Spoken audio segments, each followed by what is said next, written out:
Marián, tell me about the Bratislava Festival. It's a traditional classical music festival. It features mainly orchestras. What is the ethos behind it? Bratislava Music Festival belongs as an organization to the Slovak Philharmonic. I'm general director of, and it was created, or it started the activity in 1965, which is quite a long time ago, and thanks to the COVID, 1 year couldn't happen, and this year we celebrate the 60th anniversary, which will be the opening night on the 19th of September, and the festival finishes at 5th of October. And the concerts, the main idea, of course, was to bring to Bratislava international artists, international orchestras, conductors, present new works, something what the people cannot see during the regular season. And it developed so much, really. This is the most important festival at the moment in our country. And it's so important that not only the visitors are coming from Bratislava and around, but also internationally. And I think it's also thanks to the membership of EFA, which helped a lot with the promo, with the presentation, with many other things. And the ethos, this is a nice question. Of course, it's present the culture on the highest level, but also to show how it is possible to we came together, to live together, to present international culture from another cities, from another countries, and to bring it to our country, to welcome the people and to be hosts. And I think this is very important, especially nowadays. With the Slovak Philharmonic being, one of the Central Europe's finest orchestras, and I've heard it many times, you have is there a sense of competition with the festival? So the London Symphony come in, and the Vienna Phil come in, and etc. Is there a sense of, just shows how good the orchestra is compared to those from outside? Also, this is very important, of course. It's a kind of competition, of course, and it's a kind of something we can learn of. Very important, of course, because a few years ago we just couldn't observe some of the orchestras from the international recordings or from the TV broadcast, which wasn't so easy, of course, not for Bratislava people. The signal from the Austrian television was very good, but the live experience is much better. Of course, this is something what is the people they love it, especially today. We have really the audience increased enormous. Even after COVID, when we are speaking with the people, they don't want to sit at home. They would like to come to the concerts. They would like to come to a nice venue. They would like to meet people. And of course, for the musicians and for us as organizers, when we can see and hear and meet the people from Vienna Philharmonic, London Philharmonic. For example, London Philharmonic will be at this year at the festival with Maestro Papano. London Symphony. London Symphony. Yeah. London Symphony. Vienna Philharmonic will come, Sir Gardiner, and many other very good artists. And this is very good school for us as well. And we teach with very big effort, with very big love. I mean, geographically, there you are between Vienna and Prague, which of course tend to be thought of as the big centres in that Central European area. And yet, Bratislava has its own traditions, doesn't it? It has its own sense of what the music scene is. Perhaps you'd like to tell me a little bit about where you feel that Bratislava sits between those two traditions. I think this is very near culturally to Vienna. And of course, we have two periods when we can speak about them. The Austrian-Hungarian era, the history, was quite long because it took about 800 years. And all the famous composers like Mozart, Haydn, and many others, they played in Vienna even concerts because the families, emperor families, they also spent time in Bratislava. And we have also very famous composers. They were born in our city. For example, Johann Nepomuk Hummel, Franz Schmidt, Ernő von Dohnányi. People, they became very famous in the between 19th and 20th century internationally. Béla Bartók, his mother was Slovak, and he spoke very well Slovak language. And he studied in Bratislava in the gymnasium, and then he was an organ player in the Dome Church.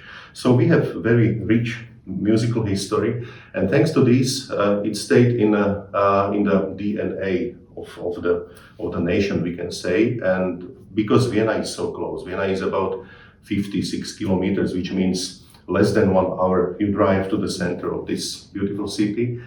We have the influence very big. And during the Czechoslovakian Republic, Czechoslovakia, which was about 80 years, also very nice history. Of course, the influence from the Czech Republic was very big because many composers came to Slovakia, many teachers, they taught music, were part of our history. And also, for example, the first chief conductor of the Slovak Philharmonic was Professor Václav Talich, one of the biggest personalities who helped from the beginning to make the orchestra famous, and he helped to make it internationally. So we have very good connections between these both cities. And Budapest, many of the people still speak Hungarian in Bratislava, in Košice, in our eastern Slovakian city, and the influence also of this music was very strong. We say these are the cities, and the new Prague, not Prague is on Vltava, of course, but the rivers, they make us together somehow.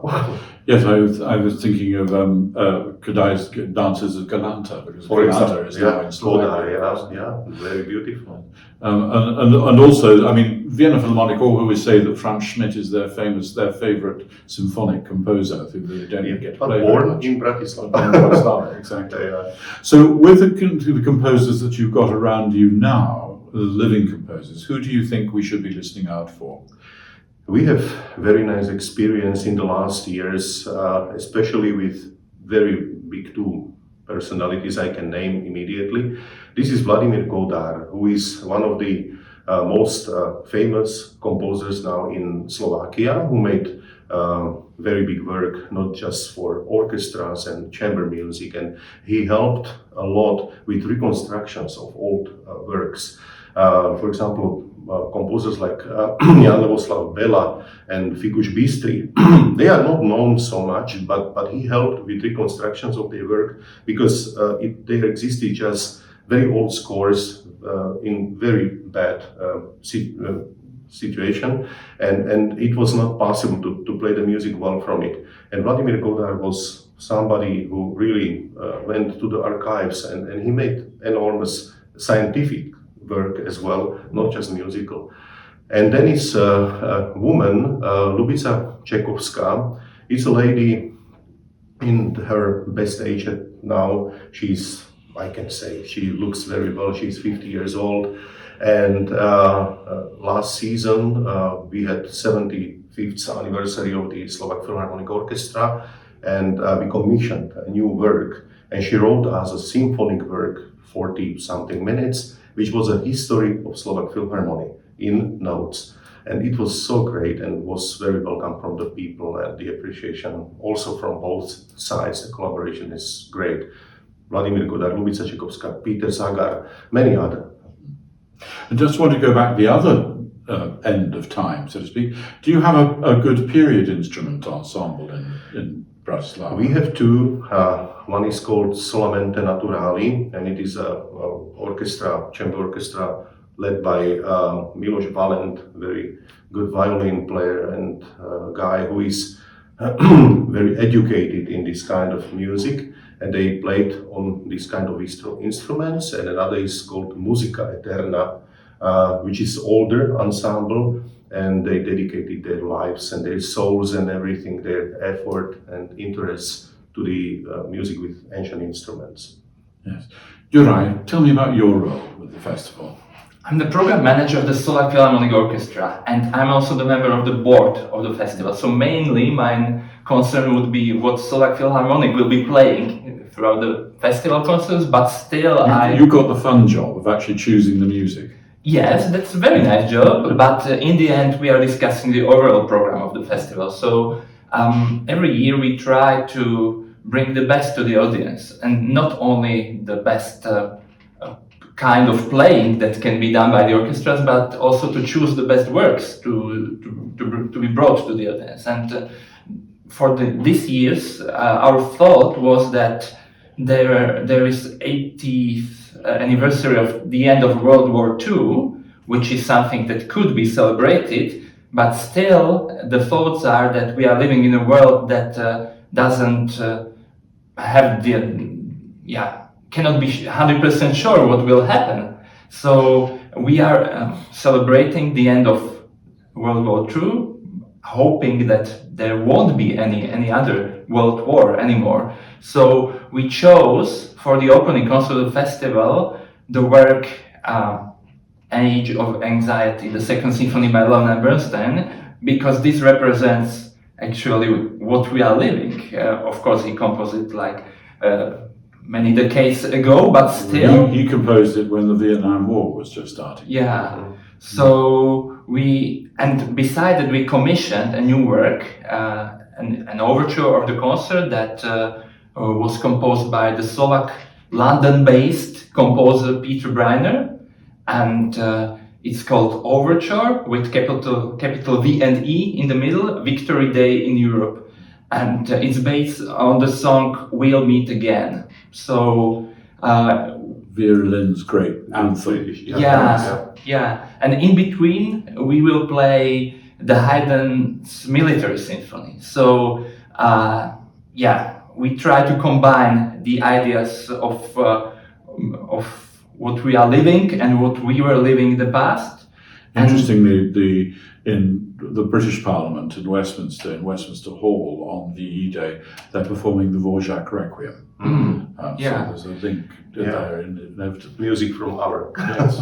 And the opening concert will be conducted by Wayne Marshall, the English Maltese conductor. Yes. Yeah. Yes. So that's the main idea of this year's festival. Like not only to be happy that the World War II ended, but not to forget. And I can't help but bringing this up, but I mean, Slovakia is what you might call the center of some difficult politics at the moment, along with a lot of Central Europe.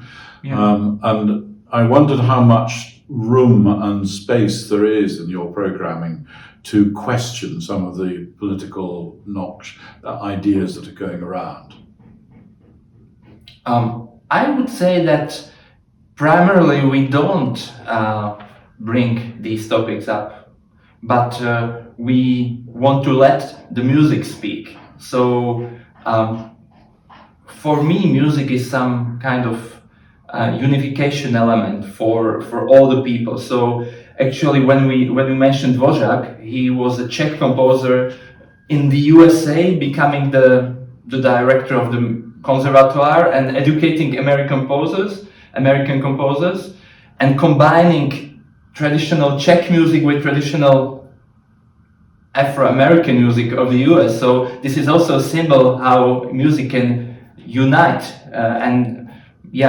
I think this is what we can do at the moment. So let the music speak about the option and possibility how to reunite all parts of the world that maybe cannot talk together at the moment.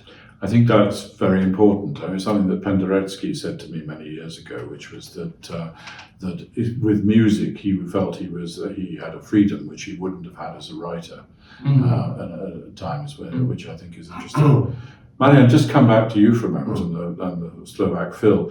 The orchestra itself, you've got a very fine conservatoire in Bratislava too.